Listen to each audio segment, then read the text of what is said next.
শরীরে প্রয়োজনীয় প্রোটিনের ঘাটতি থাকলে রোগ প্রতিরোধ ক্ষমতা কমে যায়। সাধারণত বর্ষা মৌসুমে শরীরের বাড়তি প্রোটিনের দরকার হয়, তাই রোগ প্রতিরোধ ক্ষমতা বাড়াতে খাদ্যাভ্যাস গুরুত্বপূর্ণ বিষয়। মানুষের শরীরে রোগ প্রতিরোধ ক্ষমতা না থাকলে সহজেই যে কোনো রোগে আক্রান্ত হতে পারে।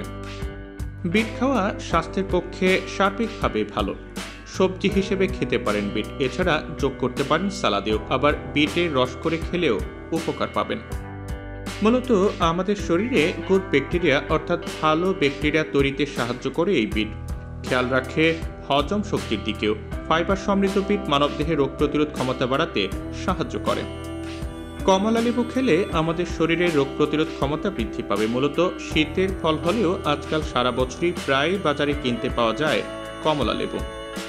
ভিটামিন সি সমৃদ্ধ কমলা লেবু আমাদের শরীরে রোগ প্রতিরোধ ক্ষমতা বৃদ্ধি এবং সুদৃঢ় করে। এছাড়া শ্বেত রক্তকণিকা তৈরিতে সহায়তা করে কমলা লেবুর মধ্যে থাকা বিভিন্ন উপকরণ। তার ফলে ব্যাকটেরিয়া, ভাইরাসের সঙ্গে লড়াই করার ক্ষমতা তৈরি হয় আমাদের দেহে।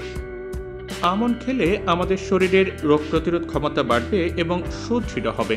আমন্ডের মধ্যে রয়েছে প্রয়োজনীয় এবং গুরুত্বপূর্ণ ভিটামিন এবং অ্যান্টিঅক্সিডেন্টস। আমন্ডের মধ্যে থাকা বিভিন্ন ভিটামিন এবং অ্যান্টিঅক্সিডেন্টসই মূলত আমাদের শরীরের রোগ প্রতিরোধ ক্ষমতা সুদৃঢ় করে। সকালবেলায় খালি পেটে খেতে পারেন 2 থেকে 3টি আমন্ড।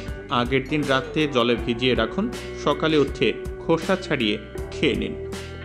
এছাড়া সবুজ রঙের ফুলকপির মতো দেখতে সবজি ব্রোকলি অত্যন্ত পুষ্টিকর সবজি। সার্বিকভাবে এটি একটি স্বাস্থ্যকর খাবার, তাই ব্রোকলি খেলে শুধু যে রোগ প্রতিরোধ ক্ষমতা বাড়বে তাই নয়, আরও অনেক উপকার পাওয়া যাবে।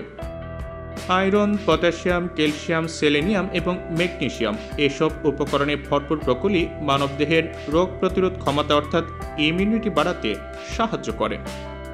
বলা হয় আমাদের ইমিউনিটি বাড়াতে আরও একটি খাবার সাহায্য করে এবং সেটি হলো ইয়োগার্ট। এটি একটি অত্যন্ত স্বাস্থ্যকর এবং পুষ্টিকর খাবার।